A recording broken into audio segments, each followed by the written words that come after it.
Yeah, thank you for letting me on the stage. There were bets going on, who is this guy with the same surname as Myra? I'm not her brother, I'm her father. So, yeah, sorry, Myra, I had to do the joke. So, I do a lot of presentations, and when Myra said, I think it was at dinner time, said, we have a TED talk at the school, I said, can I come?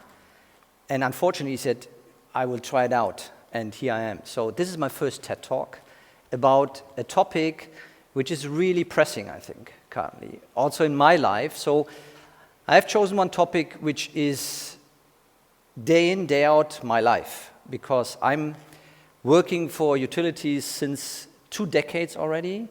I worked for Europe's biggest CO2 emitter, which is RWE, and now I'm working for someone who is also emitting CO2, but also providing the infrastructure to avoid CO2. And I will touch that later on. So why I'm here on stage? Because I'm the one who emits with the company CO2, but also on the other side, which sounds weird, we are the ones who can provide the infrastructure to avoid CO2. And I shortened the title a little bit. I know that was my title when I applied for getting a seat here on this TEDx, but I just said, how the heck can we come in 2045 to net zero CO2 emissions in Germany? And that is, I think, can be very complicated, but today I tried to make it very easy, but it is still complicated.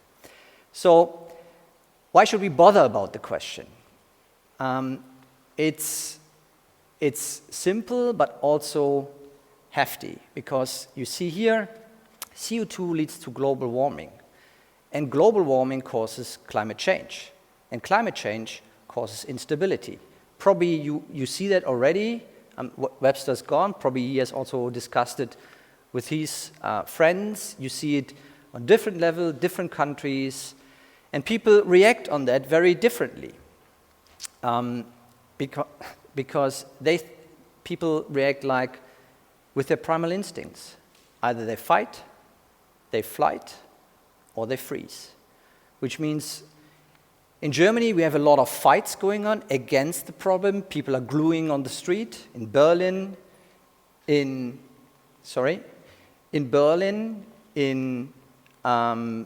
Leipzig somewhere. I have to do that. Thanks. In Berlin, in Leipzig, all over the country. But on the other side, people are fighting the thesis. They say it doesn't happening. We have people who flight, who say, physically, I have to leave my home country because sea level are rising. Or people are flying mentally because they're saying it doesn't really happen.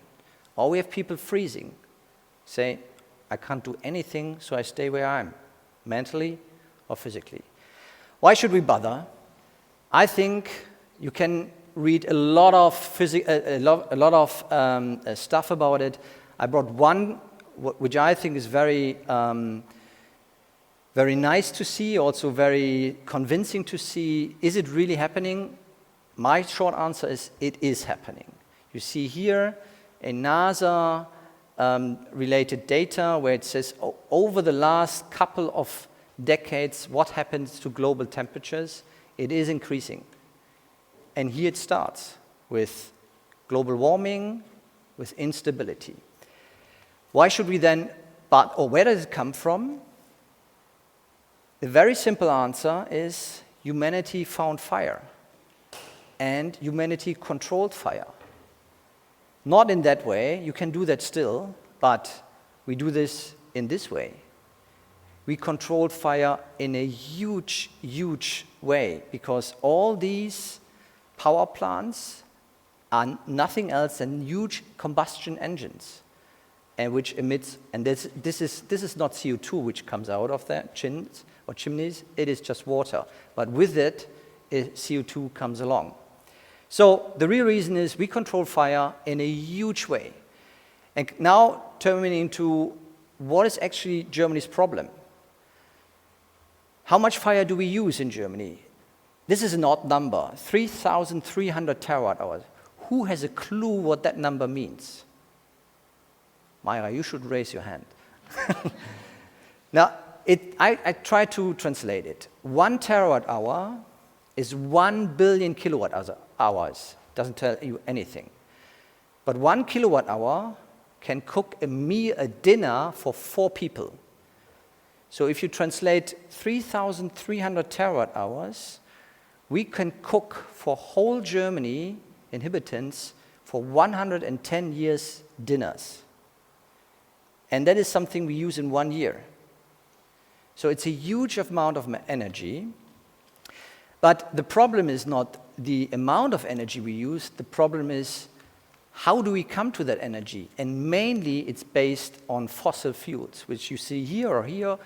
Oil, coal, natural gas combines 80% of the total fire.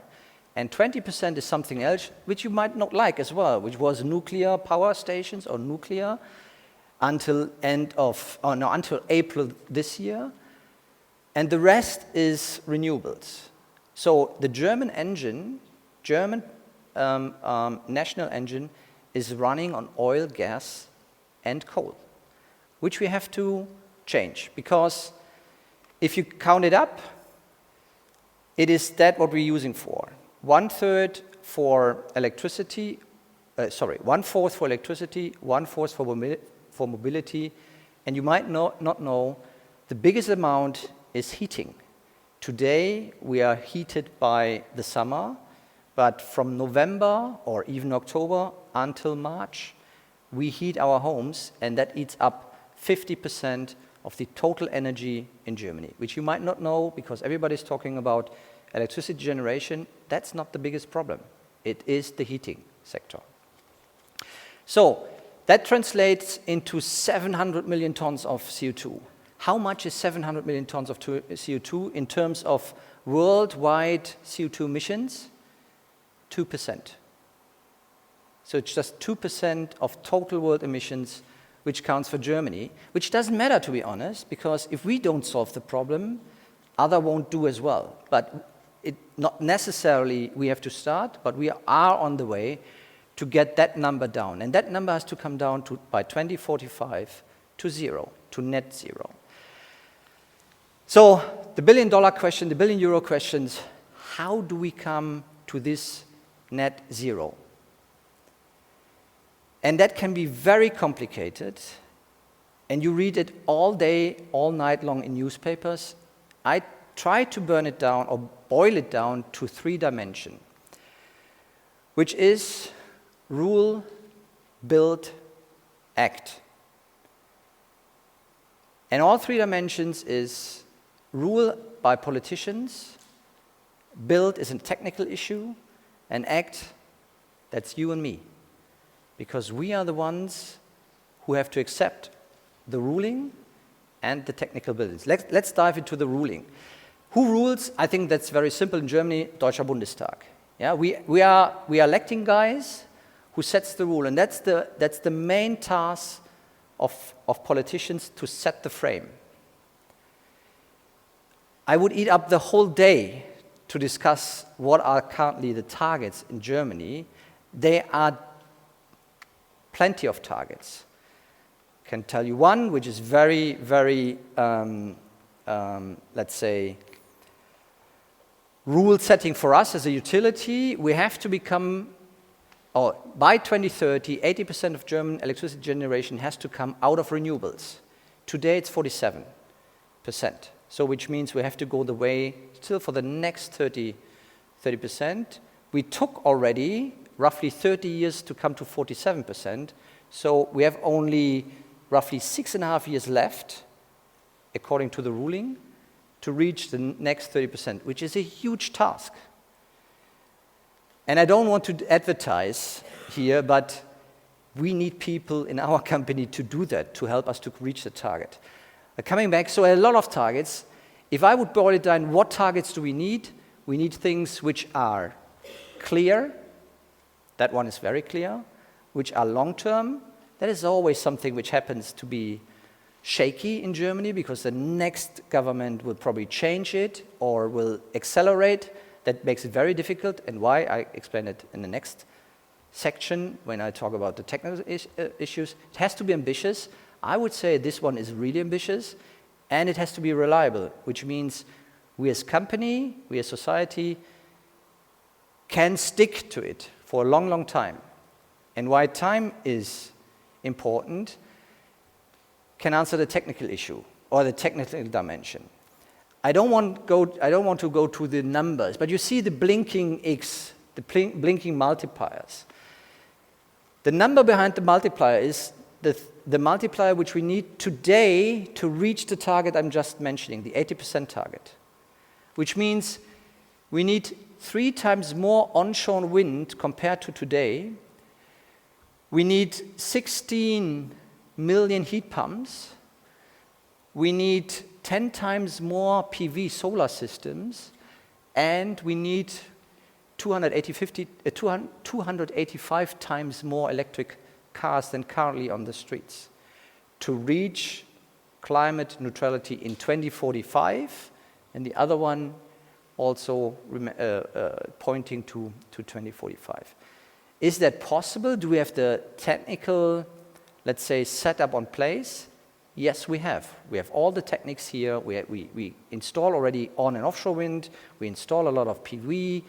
We have electric cars available, and we have also heat pumps available. So we can do that. And there are a lot of targets around it. I don't want to mention all the targets, but there are a lot of targets to build and accelerate the speed on that one. The only target which is missing on the German side is a target for the grid expansion. All the technical issues can't run without an electricity or even a gas grid. If you build a power plant here with no grid, it doesn't matter. It doesn't produce anything for you. It doesn't come to your homes. So we need this kind of grid where everyone with everyone can be connected, talk to each other. If you go to the fridge, it's already technically possible. You can probably order the milk or turn down the light or turn down the fridge as well because it's empty. So that's already there. It would be then, it has to be connected to grid. The funny thing is, German politicians forgot any target about the grid. And the final dimension, which can bring us to the target, is the action, so the behavioral thing. Currently, we have a very, very intense, not in my backyard attitude. Wherever we build a power stations, people would say, not here. Wherever we build a windmill, people would say, not here. And wherever we build a power line, people would say, not crossing my house or my street or whatever. So not being on the NIMBY side is the one and only thing which helps us to get the speed up to that dimension, because we're coming from roughly 1,250 million tons CO2 in 1990. The target is 0. We are currently at 750, which means we need to run. Thanks.